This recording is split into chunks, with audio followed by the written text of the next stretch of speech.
I don't know what my son told you this was, his mother said pleasantly, setting down her chopsticks. But let me be very clear. This seat, this table, this family has never had someone like you in it. And I intend to make sure tonight is the last time it does. The table went completely silent. 12 people. Fine china. Nobody breathing. Camille Davis looked at her, set down her own chopsticks, and smiled. Not warmly. The smile of a woman who has just been shown exactly who she is dealing with and has decided, in the space of one breath, exactly what she is going to do about it. With respect, she said quietly, I think you should be very careful about what you intend. Because the last person who told me where I didn't belong had a very long time to regret it. The mother's smile didn't move. But her eyes did. And Jang Hyashin, who had not moved, had not spoken, had been watching all of this with a stillness that everyone at that table had learned to be afraid of, set down his chopsticks, looked at his mother, and said 2 words. 2 words that made every person at that table understand that something just ended and something else just began. If this story already has you, hit that like button right now. Because what happened before this moment, and what happened after, nobody at that table saw coming. Stay with me. 6 months before that dinner, Camille Davis was not thinking about anyone. She was 28 years old. Emergency room doctor at a city hospital that never slept and never apologized for it. The kind of doctor her colleagues called unshakable, not because she didn't feel things, but because she had learned to feel them later. In the car on the way home. In the shower at midnight. Somewhere private where nobody needed her to be steady, and she could finally afford not to be. She had built her life with the same precision she brought to everything, deliberately, carefully, without shortcuts. Her own apartment. Her own career. Her own name on doors she had opened herself. She was not looking for anyone to add to that. It was a Tuesday night. Late. 12-hour shift finished. She was walking to her car in the hospital parking structure, keys in hand, mind already home, when she heard it. The specific sound of someone in serious trouble. She followed it without thinking. Not because she was brave exactly. Because that was simply what she did. Her body moved toward distress the way other people moved away from it. Years of training had made it reflex. 2 men standing. A third on the ground. Blood spreading dark across the concrete. A lot of it. She processed the scene in 3 seconds. He needs help, she said clearly, moving forward. I'm a doctor. Let me through. The 2 men turned. And the one who was clearly in charge, tall, dark jacket, completely still in a way that most people in crisis were not, looked at her for one long moment. Not evaluating whether she was telling the truth. Something else. Something she couldn't name in that moment. Then he stepped aside without a word. She knelt. Assessed. Her hands moved with the efficiency of someone who had done this in worse conditions with less. She kept pressure on the wound and kept her voice low and steady and talked the man through staying conscious until the ambulance arrived 11 minutes later. When she stood up, her scrubs were ruined. The man in the dark jacket was still there. He had not moved the entire time. Just watched. With the specific stillness of someone who was used to watching and had learned that watching carefully was its own form of power. You didn't run, he said. He needed help, she said simply. Most people run. I'm not most people, she said. She picked up her bag. He said, Are you always like this? She looked at him. Like what? Like nothing surprises you. She thought about it for a moment. Things surprise me, she said. I just don't let them show while there's still work to do. She walked to her car. He watched her go. She did not look back. But she thought about that conversation the entire drive home. About a man who stood completely still in a crisis and watched a stranger work and asked a question nobody had ever asked her before. He found her the next day. Flowers arrived at the hospital. Her favorite, an arrangement so specific it could not have been guessed. Which meant he had looked. Which meant he had found out through channels she was not entirely comfortable thinking about. She should have been unsettled by that. She was mostly just curious about a man who moved that fast and that quietly. He showed up at the hospital coffee shop 3 days later. already seated when she arrived. 2 coffees on the table. One made exactly how she took hers, which she had also not told him. "You looked me up," she said. "I did," he said. No apology. No explanation. "Why?" He looked at her directly. The same look from the parking garage. The one she still hadn't fully decoded. "Because you stepped into something dangerous for a stranger at midnight and your hands didn't shake once. I wanted to know who does that." She sat down. "And," she said, "and I wanted to know if you were as interesting as you seemed at midnight covered in someone else's blood." She stared at him. Then she almost laughed. "That's the strangest thing anyone has ever said to me," she said. "Is it working?" he said. "Sit down," she said. "You're already sitting." "Then stop looking like you're about to leave," he said. She sat back. His phone buzzed. He ignored it. It buzzed again. And again. Camille noticed it before he did, the slight shift in his expression. The way something in him tightened, almost imperceptibly, like a door closing somewhere behind his eyes. "You should get that," she said. "It's not important," he said. She held his gaze. "It is to someone." A pause. Then he picked up the phone. He didn't say much. Just listened. But whatever he heard, it erased the ease from his face completely. "I'll handle it," he said quietly. And hung up. Camille tilted her head slightly. That didn't sound like coffee shop conversation. He looked at her for a moment. Measuring. "It isn't," he said. A beat. "Then maybe," she said calmly, reaching for her cup, "you shouldn't be sitting here pretending it is." Silence stretched. Then, unexpectedly, he smiled. Not amused. Impressed. "You're very direct," he said. "I don't like guessing games," she replied. He leaned back slightly, studying her like he had just learned something important. "Good," he said quietly. "Neither do I." They talked for 40 minutes. About her work. About the city. About nothing that mattered and somehow everything that did. He was precise with his words in a way she found immediately interesting. Nothing wasted, nothing performed, just the thing itself said clearly. She was late back from her break for the first time in 3 years. Over the weeks that followed, he was consistently, quietly present. Not overwhelming. Not the grand gesture type. Just showing up in the specific ways that told her he had been paying attention to who she actually was rather than who he wanted her to be. The book she mentioned once that appeared on her doorstep 3 days later.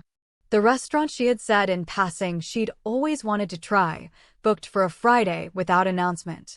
Small things. Precisely chosen.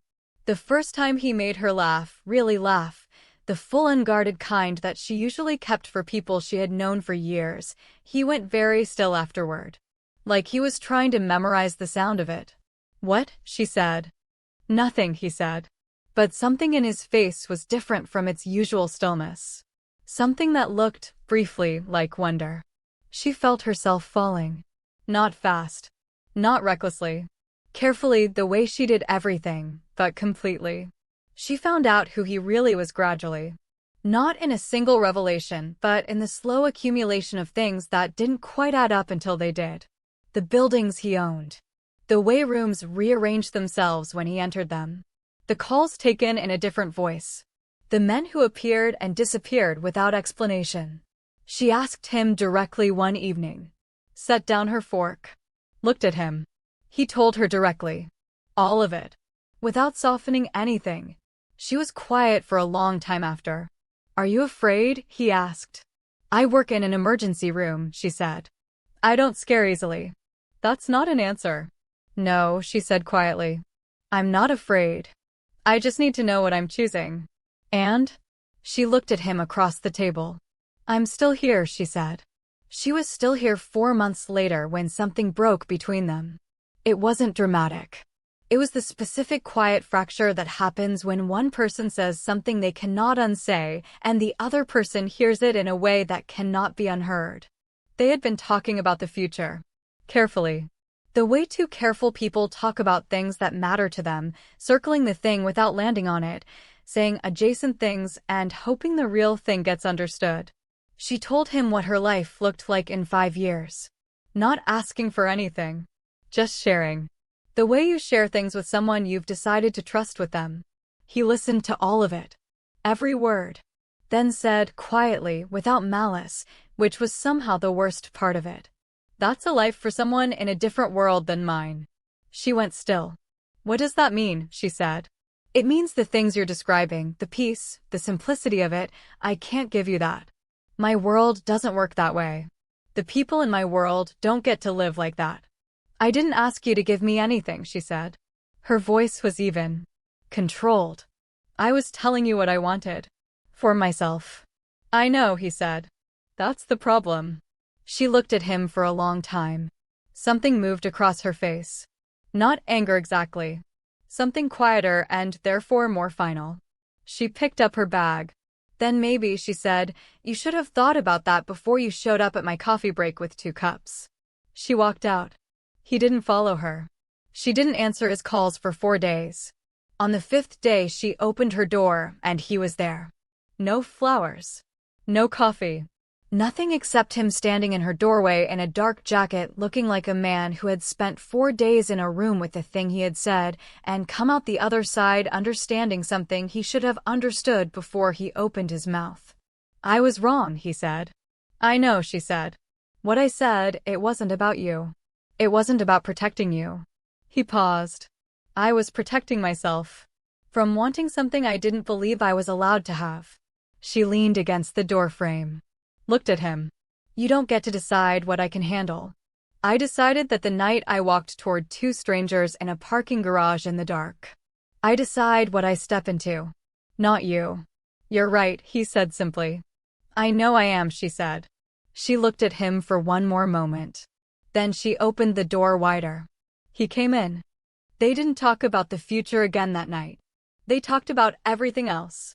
About his father who had died when he was 24 and left him an empire and a grief he had never fully named.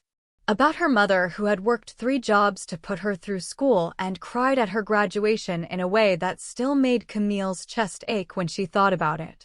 About the specific loneliness of being very competent in a world that doesn't always make room for the person underneath the competence. They talked until very late. And somewhere in that conversation something that had cracked quietly repaired itself. Not perfectly, but solidly. The way things repair when both people decide they would rather do the work than walk away. 3 days later, he asked her to Sunday dinner with his family. She said yes.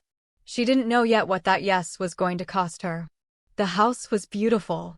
His mother met her at the door. Jang Saki. Late 50s. Impeccably dressed. She accepted the gift Camille had brought with both hands and a smile that reached her eyes and absolutely nowhere else. How thoughtful, she said. Please come in. Dinner was served. 12 people at the table. Hyachin at the head. Camille beside him. His mother at the other end. And at the far corner, quiet, warm-eyed, contributing almost nothing to the conversation, an older man. Park Do-hyun. His late father's closest friend. Treated as a family for 30 years. He had looked at her when she walked in. Just once. Directly. Something moved through his eyes that she couldn't read and filed away. The first jab came from one of the aunts. Mid-meal. Delivered pleasantly across the table. So you're a doctor, she said. Emergency room. All those different kinds of people coming through every day. A pause. Is that common? In your community? Women going into medicine like that.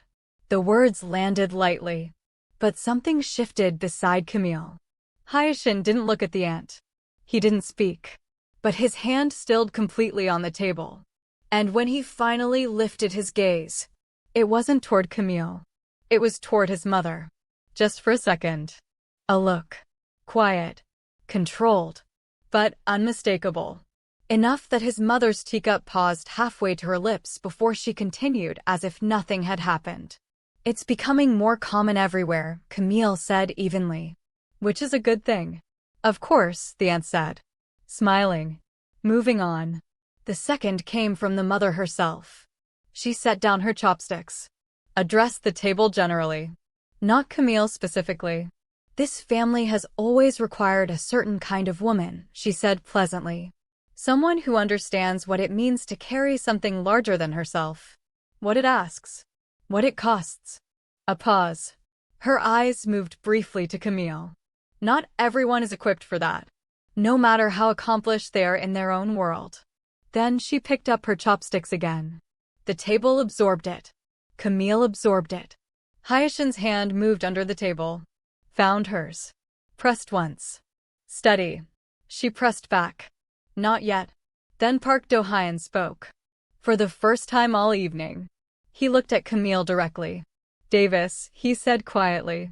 Your father, his name is Raymond Davis? The table was still. Camille stilled. Yes, she said carefully. How do you know my father? Park Do-hyun looked at her for a long moment. Old business, he said simply. And looked back at his plate. The words sat in the middle of the table like something nobody wanted to touch. Hyacinth looked at Do-hyun. Then at Camille. His expression unreadable. She didn't know what old business meant. She wasn't sure she wanted to find out at this table. The dessert arrived. And with it, his mother's final comment. She set down her teacup slowly. Looked at Camille directly for the first time all evening. I don't know what my son told you this was, she said pleasantly. But let me be very clear. This seat, this table, this family has never had someone like you in it. And I intend to make sure tonight is the last time it does. The table went completely silent. Camille looked at her, set down her own chopsticks, and smiled. Not warmly. The smile of a woman who has just been shown exactly who she is dealing with and has decided in the space of one breath exactly what she is going to do about it. With respect, she said quietly, I think you should be very careful about what you intend. Because the last person who told me where I didn't belong had a very long time to regret it. A pause. I am a doctor. I have held dying people's hands and kept my voice steady. I have walked into situations that grown men ran from. And I am sitting at this table tonight because your son asked me to, not because I needed anyone's permission to be here. She looked at the mother directly. So with the greatest respect, this seat, this table, this family, will decide for itself what it needs. Not tonight. Not like this. The silence that followed was the heaviest thing in the room. The aunt looked at the table. The cousins looked at each other. Park Do-hyun quietly, almost imperceptibly, nodded once. And Jang Hyacinth set down his chopsticks. Looked at his mother. That's enough, he said quietly. Not loud. Not sharp. But final. We're leaving. Not a question. Not a request. A statement from a man who had made a decision and was informing the room of it. Hyacinth. Thank you for dinner, he said. Already standing. Already reaching for Camille's chair. She stood. His hand found the small of her back. And they walked out of that dining room together through the silence of 12 people who had just watched something they would be talking about for a very long time. The night air outside was cold and clean. They walked to the car without speaking. He opened her door. She got in. He came around and started the engine and pulled away from the house, and neither of them said anything for a full minute. Then she said, Who is that man? The older one. Do-hyun. Hyacinth glanced at her. He's been in my life since I was a child. He and my father were very close. Like family. He knew my father, she said. Not alarmed. Just curious. I saw that, he said. I don't know how. They probably crossed paths somewhere over the years. My father knew a lot of people. Old business, she said. Yes, he said. Whatever that means. She was quiet for a moment. Then I'll ask my dad about it sometime. He said. And then they both let it go. The way you let go of something that doesn't feel urgent yet. The way you move on when there are more pressing things sitting between you. You should have said something earlier, she said. At the table. Yes, he said. Why didn't you? He was quiet. Because I wanted to see what you were made of. Under all of that. That's not a good enough reason, she said. No, he said. It's not. A pause. But Camille, what you did at that table. The way you held yourself through every single thing and then responded to my mother the way you did, he stopped. Started again. I have never brought anyone to that table. Not once. I should have warned you better. I should have protected you better. Yes, she said simply. You should have. I'm sorry. She looked at him for a long moment. Don't apologize with words, she said. Apologize with what comes next. What comes next, he said quietly, is that I don't hide this anymore. You, us, any of it. Anyone in my world who cannot treat you the way you deserve to be treated will find out very quickly what that costs them.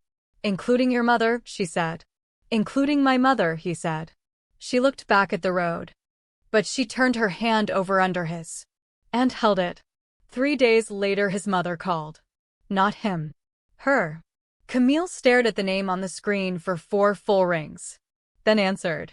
I'd like to meet, his mother said. Just the 2 of us. If you're willing. They met at a small tea house. His mother was already seated. No entourage. No armor. Just a woman in her late 50s who looked, without the performance of her dining room, slightly smaller than she had at that table.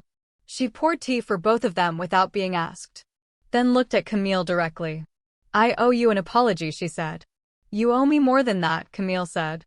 His mother looked at her for a moment. Yes, she said. I do. She set down her cup. My husband built everything Hyacinth has now. And then he died and left me with an empire and a son who was 24 and already more powerful than anyone around him. A pause. Every woman who came near my son since then wanted something from him. Without exception. I'm not every single one, Camille said. I know that now, his mother said. I knew it at the table. Then why? Because I needed you to know it too, she said. I needed to see if you were strong enough. If you would break. She paused. My husband used to say, the right woman for my son will handle my table herself. She won't need his protection in that room. She looked at Camille steadily. You handled my table. Camille looked at her for a long moment. That was a cruel way to find out, she said. Yes, his mother said simply. I am not always kind. But I am always honest. And I am telling you honestly, you are the first woman who has ever made me understand why my son chose her. I'm not asking you to forgive me tonight, she continued. I'm asking you to let me try again. Properly.